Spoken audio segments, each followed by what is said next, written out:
이 시간 우리에게 주시는 하나님의 말씀은 신약성경 빌립보서 4장 6절에서 7절까지 말씀을 우리 한 마음과 한 목소리로 천천히 합독합니다. 빌립보서 4장 6절에서 7절까지의 말씀을 우리 한 마음과 한 목소리로 천천히 합독합니다. 함께 읽겠습니다. 시작. 아무것도 염려하지 말고 다만 모든 일에 기도와 간구로 너희 구할 것을 감사함으로 하나님께 아뢰라. 그리하면 모든 지각에 뛰어난 하나님의 평강이 그리스도 예수 안에서 너희 마음과 생각을 지키시리라. 아멘. 기도합니다. 하나님, 무더운 여름 날씨 가운데 가장 우리의 마음과 심령이 지치고 피곤한 이때에 하나님, 우리가 다시 한번 기도로 주님 앞에 회복되기 위해 예배 자리에 나옵니다. 선포된 말씀을 통하여 주님, 우리의 한 사람 한 사람 마음과 영혼과 심령을 붙들어 주옵소서. 모든 말씀 예수님의 이름으로 간절히 기도드리옵나이다. 아멘. 우리 옆 사람이 이렇게 축복할까요? 기도해야 회복됩니다 라고 축복합시다. 기도해야 회복됩니다. 기도해야 회복됩니다. 사랑하는 성도분, 우리는 요즘 너무나도 바쁘고 또 요즘 너무나도 심란하고 많은 일들이 있는 때입니다. 문제는 사람들이 이렇게 바쁘고 심란하고 어려우면 안타깝게도 가장 먼저 소홀히 하는 신앙생활 중에 하나가 뭐냐면 기도예요. 기도. 근데 안타깝게도 이 기도를 소홀히 하게 될 때부터 더 심각한 일이 닥치는데 바로 우리의 마음과 삶이 더 힘들어진다는 거죠. 오늘 본문의 말씀은 아주 재미있고 독특한 말씀이에요. 그래서 빌립보서는 우리가 속칭 말하면 기쁨의 서신이라고 말할 정도로 기쁨에 대해서 매우 강조하고 또 기뻐해야 되는 이유에 대해서 가르치는 성경이 이 빌립보 성경이에요. 기뻐하다, 기뻐하라, 기쁨이라는 단어가 무려 16번이나 나올 정도로 이 기쁨에 대해서 아주 중요하게 강조하고 있죠. 그런데 아이러니하게도 이 빌립보를 쓰고 있던 사도 바울의 당시 상황은 어디에 있었냐면 로마 감옥에 있었어요. 가장 몸과 마음과 삶이 힘든 그때에 오늘 본문의 말씀을 통해 빌립보 편지를 쓰면서 사도 바울 선생은 빌립보 성도들에게 기뻐하라고 말을 해요. 힘들고 어려울수록 기뻐하라라고 말하면서 그 핵심적인 방법이 기도라고 가르쳐주고 계셔요. 오늘 혹시 원치 않는 일들과 또는 지치고 어려운 일들로 인해서 마음이 무거우신 분 계십니까? 염려와 근심이 찾아오고 신앙의 뜨거움이 잃어버린 분이 계십니까? 오늘 말씀을 통해 기도가 다시 한번 시작되기를 원합니다. 오늘 말씀을 통해 하나님께서는 첫 번째 우리에게 이렇게 보여주고 계시죠. 기도가 멈추면 그 자리에는 염려와 근심과 낙심과 불평 같은 부정적인 것들이 채워질 수밖에 없다고 우리에게 보여주고 계세요. 우리 6절 말씀 함께 읽겠습니다. 시작. 아무것도 염려하지 말고 다만 모든 일에 기도와 간구로 너희 구할 것을 감사함으로 하나님께 아뢰라. 아멘. 오늘 말씀을 가만히 보면 사도 바울 선생님이 뭐라고 말하냐면 아무것도 염려하지 말고 그리고 이어서 다만 모든 일에 기도와 간구로라고 가르쳐주고 있어요. 이걸 한국말로 보면 접속사로 받아들이지만 헬라어 원어로 보면 대조구로 해석이 되어집니다. 쉽게 설명하면 염려 대신 기도와 간구하라고 말씀하세요. 불평과 원망과 감정으로 요동치는 것 대신 기도와 간구하라고 가르쳐주고 계세요. 왜일까요? 쉽게 설명하면 이렇게 설명할 수 있어요. 한 아름다운 정원을 가지고 있는 분이 어떤 타지에 볼 일이 있어서 출타를 했다고 생각해 봅시다. 마침 우리 고혜정 권사님 댁의 정원이 참 예쁘잖아요. 참 관리를 잘하고 텃밭에 또 많이 심고 두고 있잖아요. 그런데 저기 딸이 엄마 나 좀 와서 좀 도와줘, 애들 좀 봐줘라고 부르면 가서 그 딸 집 가서 한 6개월 정도 있다가 왔다고 생각해 봅시다. 그러면 그 아름다웠던 정원, 예쁘게 관리가 잘 됐던 텃밭에 뭐가 차는 줄 아세요? 신기하죠. 어디서 날아온지 모르지만 잡초와 못된 엉겅퀴와 칡뿌리가 뿌리를 내서 그 깨끗했던 정원들을 다 어지럽혀요. 오늘 말씀을 통해 우리에게 주시는 하나님의 메시지는 뭐냐면, 우리가 기도하지 않으면 그 자리에는, 그 마음에는 염려와 근심과 낙심과 절망이 찾아올 수밖에 없다는 거예요. 그리고 우리는 내 마음의 빈자리를 아름답게 거룩하게 은혜 가운데 채우고 관리하기 원한다면 기도해야 해요. 기도해야 해요. 기도하지 않으면 그 자리가 어떻게 될까요? 마태복음 12장 24절부터 43절에서 45절에 어떤 이야기가 등장하냐면, 예수님께서 한 더러운 귀신이 쫓겨남에 대한 이야기를 해요. 그리고 이 귀신이 쫓겨나서 여기저기 물 없는 곳으로 다니면서 귀신이 쉴 곳을 찾는데 찾을 수가 없는 거예요. 그래서 이 귀신이 혼잣말로 옛날 내 집에 한번 가봐야지라고 갔는데, 웬걸 자기가 쫓겨났던 그 집이 이전보다 더 깨끗하게 치워져서 자기가 들어가서 더 악한 귀신을 일곱을 데리고 와서 그곳을 더 악하게 만들었다는 이야기가 이 마태복음 12장 43절부터 45절 말씀이에요. 이 말씀을 우리 천천히 상상하고 묵상하면서 함께 읽겠습니다. 시작. 더러운 귀신이 사람에게서 나갔을 때에 물 없는 곳으로 다니며 쉬기를 구하되 쉴 곳을 얻지 못하고 이에 이르되 내가 나온 내 집으로 돌아가리라 하고 와보니 그 집이 비고 청소되고 수리되었거늘 이에 가서 저보다 더 악한 귀신 일곱을 데리고 들어가서 거하니 그 사람의 나중 형편이 이전보다 더욱 심하게 되느니라. 하며 여기까지만 보여줄게요. 오늘 말씀을 통해 하나님께서 우리에게 말씀하세요. 우리 삶에, 우리 마음에, 우리 믿음에 끊임없이 기도가 채워지지 않고 기도가 멈춰버리면 거기서 끝나는 게 아니라 그 빈자리에 온갖 악한 것들, 더러운 것들, 어려운 것들, 불편한 것들이 채워질 수밖에 없으니 기도를 멈추지 말라고 우리에게 당부하고 계세요. 고로 오늘 말씀을 붙잡고 이 시간 기도를 어느 순간부터 멈춰버렸던 분이 계신다면, 새벽 예배를 열심히 나왔는데 새벽 예배를 방학하고 계신 분이 계신다면, 혹은 때를 따라서 기도했던 분들이 기도를 바빠서 잠깐 내려놓고 계셨던 분이 계시다면 오늘 말씀을 통해 주님의 음성을 들으시기 바랍니다. 다시 한번 기도의 자리에 나아가 우리를 회복하시는 주님의 은혜가 임하게 될 줄 믿습니다. 기도해야 내 마음을 이기고 다스릴 수 있어요. 그 대표적인 이야기가 다니엘서 6장에 등장합니다. 다니엘서를 보면 6장은 이런 이야기예요. 우리가 너무나도 잘 아는 이야기죠. 다니엘이 매일 3번씩 예루살렘을 향해 기도하니까 그 모습을 보고 다니엘을 공격하려고 했던 사람이 못된 법을 만들죠. 왕을 설득해서 왕 말고 다른 신에게, 다른 사람에게 절하거나 기도하는 사람은 사자굴에 던지십시다. 아니나 다를까 다니엘이 걸려서 사자굴에 던져져요. 그런데 제가 나누고 싶은 화두는 뭐냐면, 그 던져졌다는 것이 중요한 게 아니라 그 던져지고 나서 하나님께서 사자의 입술 가운데 다니엘을 지키셨어요. 근데 제가 나누고 싶은 이야기는 그것이 아니라 그 모든 과정 가운데 다니엘의 마음과 모습을 보세요. 원망했나요? 두려워했을까요? 자기를 공격하는 사람들 향해 울분을 품었을까요? 그렇지 않아요. 이 다니엘서 6장을 보면 우리에게 주시는 교훈은 분명해요. 우리를 공격하는 수많은 악한 세력 가운데 지켜주시는 하나님의 손길은 분명하지만 내 속에 있는 마음을 지키는 건 내 기도예요. 고로 다시 한번 기도를 회복하시기 바랍니다. 못된 사람, 여건과 환경이 여러분들의 마음과 믿음이 흔들 때 내가 기도를 하지 않았구나. 다시 기도로 마음을 굳게 잡으시고 하나님의 은혜 안에서 세움받기를 주님의 이름으로 축복합니다. 한 걸음 더 나아가 기도가 멈춰버리면 그 순간 감사의 마음이 사라진다고 우리에게 보여주고 계세요. 우리 6절부터 7절 말씀 함께 읽겠습니다. 시작.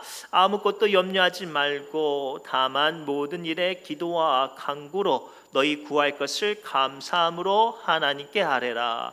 그리하면 모든 지각에 뛰어난 하나님의 평강이 그리스도 예수 안에서 너희 마음과 생각을 지키시리라. 아멘. 앞서서 말씀드렸듯이 기도하면 어떠한 상황 가운데 마음을 지킬 수 있어요. 그렇다면 이 말을 반대로 하면 기도하지 않으면 그 마음을 지킬 수 없습니다. 그러면 마음이 지킬 수 없을 때 가장 먼저 찾아오는 게 뭔지 아세요? 감사가 사라지는 거예요. 원망과 불평이 차고 올라 이 감사를 사라지게 하죠. 감사가 사라지면 하나님과의 관계가 소홀해져요. 내가 누리고 내가 살아가는 모든 것들에 대한 소중함이 사라져 버립니다. 우리 어린아이들이 태어나면 엄마들은, 부모들은 어찌 됐든지 그 아이와 눈을 맞추고 옹알이라도 따라가면서 최대한 이야기를 많이 해요. 오야 그랬어, 아빠야 아빠, 엄마야 엄마, 잼잼 도리도리 다 시켜보면서 아이랑 눈을 맞추면서 말을 하게 돼요. 그러면 신기하게 그때 되면 그 아이들은 자기랑 이야기를 많이 한 사람을 사랑해요. 아빠가 좋아, 엄마가 좋아, 아빠가 좋아요. 아빠가 좋아, 엄마가 좋아, 엄마가 좋아요. 자기와 이야기를 많이 해준 사람하고 그 감정을 나눠요. 그런데 이 아이들이 사춘기가 들어오면 가장 먼저 뭐가 사라진 줄 아세요? 부모와의 대화가 사라져요. 그러면 어느 순간부터 자녀들은 부모를 향한 감사가 사라져요. 아빠가 나한테 해준 게 뭐가 있는데, 엄마가 나한테 해준 게 뭐가 있는데, 내가 다른 아이들은 뭣도 하고 나는 이런 모양 있고 야 하면서 감사가 사라져요. 이게 우리의 믿음에도 동일하게 적용이 돼요. 하나님은 한결같이 여러분의 삶 가운데 동행하시는 줄 믿습니다. 어떠한 상황 가운데 우리의 부르짖음 가운데 응답하시는 줄 믿습니다. 그런데 안타까운 건 기도가 사라지면 우리는 감사를 잃어버려요. 하나님 도와주세요, 살려주세요, 붙잡아주세요. 그 기도가 사라지면 제일 먼저 뭐부터 나와요? 원망과 불평부터 나와요. 오늘 말씀을 통해 주님은 모든 일에 염려하지 말고 다만 모든 일에 기도와 간구로 너희 구할 것을 감사함으로 하나님께 아뢰라. 그리하면 모든 지각에 뛰어난 하나님의 평강이 그리스도 예수 안에서 우리의 마음과 생각을 지키신다고 말씀하세요. 기도해야 감사가 회복이 되어질 수 있고, 감사가 회복이 되어야 우리의 마음이 원망과 불평 가운데 무너지지 않고 하나님의 은혜 안에 회복되는 줄 믿습니다. 그 대표적인 인물을 소개한다면 다윗 왕이에요. 다윗 왕이 되기 전에 얼마나 고생을 많이 했어요. 민족을 사랑하는 마음으로, 하나님을 경외하는 마음으로 거인 골리앗과 싸워서 이기고, 블레셋과 목숨 걸고 싸우며 치열하게 백성을 위해, 하나님을 위해 전심을 다해 일들을 사명을 감당했건만 다윗을 질투한 사울 왕이 다윗을 집요하게 괴롭힙니다. 정말로 잔인할 정도로, 처절할 정도로 다윗을 괴롭혀요. 다윗을 숨겨준 제사장의 마을에 사람들을 아주 전멸시키고 몰살시킬 정도로 잔인한 일들을 다윗은 당했어요. 근데 놀랍게도 그 다윗의 그 10여 년이 넘는 그 모든 시간 가운데 다윗은 한 번도 절망하거나 원망하지 않았어요. 사울 왕이 자기를 공격하면 공격할수록 그를 되려 축복하는 사람이 되었죠. 도대체 그 비밀이 어디에 있을까요? 제가 한참 고민하던 중에 발견한 게 시편 23편 다윗의 고백에서 발견할 수 있어요. 조금 길지만 시편 23편의 말씀을 깊게 묵상하면서, 야, 다윗이 왜 사망의 음침한 골짜기를 다닌 것 같은 그 고난 가운데서도 왜 감사하고 노래하며 기도할 수 있는 사람이 되었는가 살펴보길 바랍니다. 함께 읽겠습니다. 여호와는 나의 목자시니 내게 부족함이 없음이로다. 그가 나를 푸른 풀밭에 누이시며 쉴 만한 물가로 인도하시는도다. 내 영혼을 소생시키시고 자기 이름을 위하여 의의 길로 인도하시는도다. 내가 사망의 음침한 골짜기로 다닐지라도 해를 두려워하지 않을 것은 주께서 나와 함께 하심이라. 주의 지팡이와 막대기가 나를 안위하시나이다. 주께서 내 원수의 목전에서 내게 상을 차려주시고 기름을 내 머리에 부으셨으니 내 잔이 넘치나이다. 내 평생의 선하심과 인자하심이 반드시 나를 따르리니 내가 여호와의 집에 영원히 살리로다. 아멘. 다윗은 그 고난의 시간에, 그 불평과 원망이 찾아오는 시간에 이 영적인 화두를 발견했어요. 앞서서 말씀드렸듯이 사도 바울도 이 편지를 썼을 때 감옥에 있었단 말이에요. 처절하게 힘들고 어렵고, 또 심지어는 사도 바울을 모함하는 사람들도 있었어요. 그때 사도 바울의 마음이 얼마나 괴로웠을까요? 복음 위해서 헌신했건만 교회 안에서도 사도 바울을 모함하는 사람도 있었고, 그 수고를 인정하지 않는 사람도 있었고, 더 나아가 강력한 핍박 가운데 있었는데도 불구하고 사도 바울은 기뻐하라, 기뻐합시다, 기뻐해야 합니다라고 말할 수 있었던 이유는 사도 바울은 그 가운데서도 기도로 감사를 붙잡을 수 있었던 사람이에요. 그래서 데살로니가전서 5장 17절과 18절 말씀을 통해 사도 바울은 또 다음같이 우리에게 가르쳐주고 계세요. 함께 읽겠습니다. 쉬지 말고 기도하라, 범사에 감사하라. 이것이 그리스도 예수 안에서 너희를 향하신 하나님의 뜻이니라. 아멘. 이게 우리를 향한 하나님의 뜻이었어요. 그런데 우리는 그걸 깨닫지 못하고 기도하지도 않고 기도해보지도 않고 대뜸 뭐부터 시작해요? 원망과 불평부터 시작해요. 안 된다고 말하고, 힘들다고 말하고, 어렵다고 말하고, 하나님 너무하시다고 따져요. 오늘 말씀을 통해 주님은 먼저 쉬지 말고 기도하고 범사에 감사하래요. 그래야 그 가운데 우리를 향한 하나님의 뜻이 나를 살리고 나를 세우고 나를 회복시켜 주실 줄 믿습니다.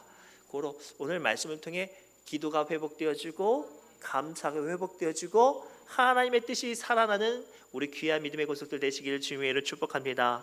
마지막으로요, 기도를 쉬지 않을 때에 하나님의 평강이 우리의 마음과 생각을 지켜주십니다. 고로 아무리 바쁘더라도 기도로 마음을 지키시는 분 되시기를 바랍니다. 우리 7절 말씀 함께 읽겠습니다. 시작.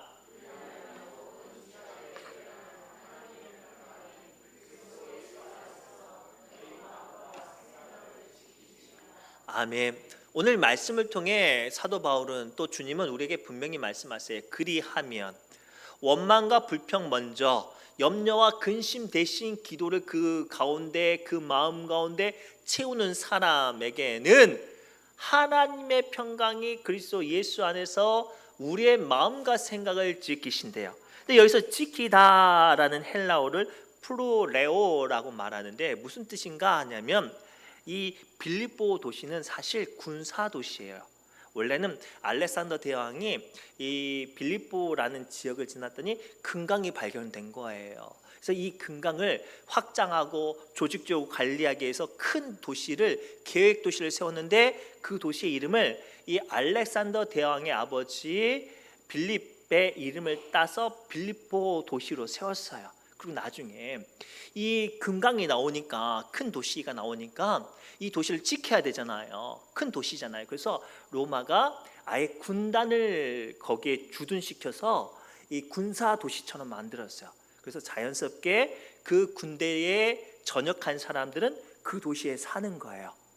그래서 이 빌립보라는 도시는 성벽에 빽빽하게 군단들이 호위를 하고 있죠. 눈만 돌리면 군사들이 자기들 지키는 거예요.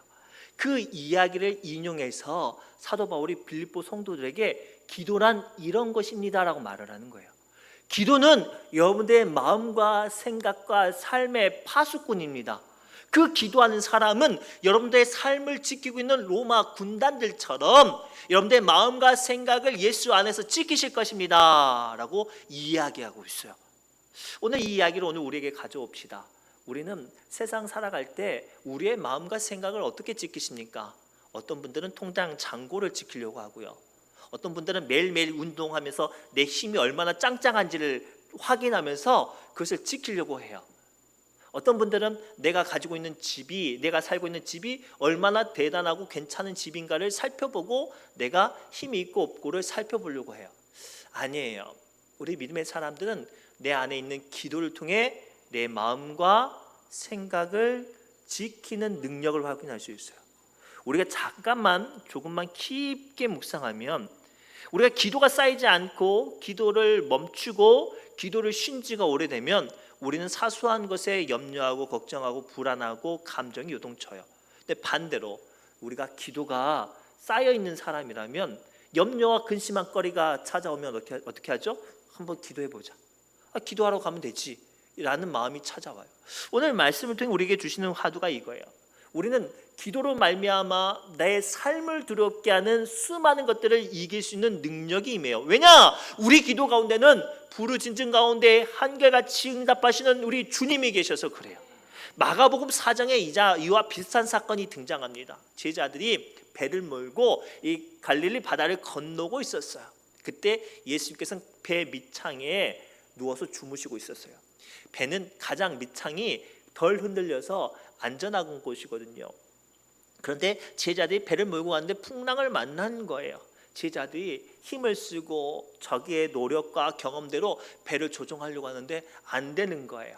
배가 곧 파손되기 시작됐어요. 다 죽을 것만 같은 두려움에 비명만 지르고 있어요.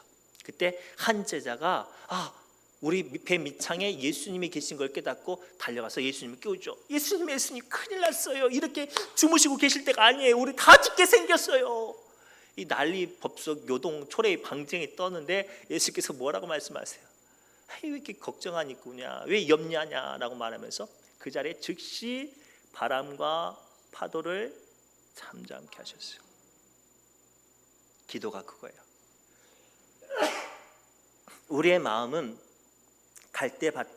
갈대잎 물 위에 뜬 갈대잎 같아서 조금만 바람이 불어도 조금만 물결이 일렁이도 요동치고 두려워하고 걱정합니다. 그러나 그 가운데 주님을 향해 기도할 수 있는 사람은 그 환경 가운데 나의 마음과 생각을 지키시는 주님의 권능으로 우리는 평안 가운데 설 수 있는 줄 믿습니다.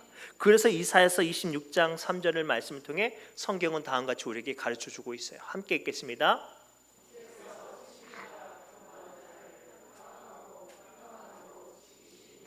이는 그가 주를 신뢰함이니이다. 아멘. 이 말씀을 깊게 보면 심지가 견고해서 평강과 평안하도록 지켜주는 게 아니라 심지가 견고한 사람은 주님을 신뢰하는 사람이기 때문에 하나님께서 그를 평강 가운데 붙들어 주신다고 말씀하세요. 그로 깡이 세고 담대한 사람이 세상에 안 흔들리고 사는 게 아니라 기도하는 사람이 세상 가운데 요동치지 않는 거예요. 고로 이 시간 주신 마지막 말씀을 붙잡고 함께 기도하기 원합니다. 자꾸만 불평과 감정이 불릴 듯이 치밀어 오르십니까?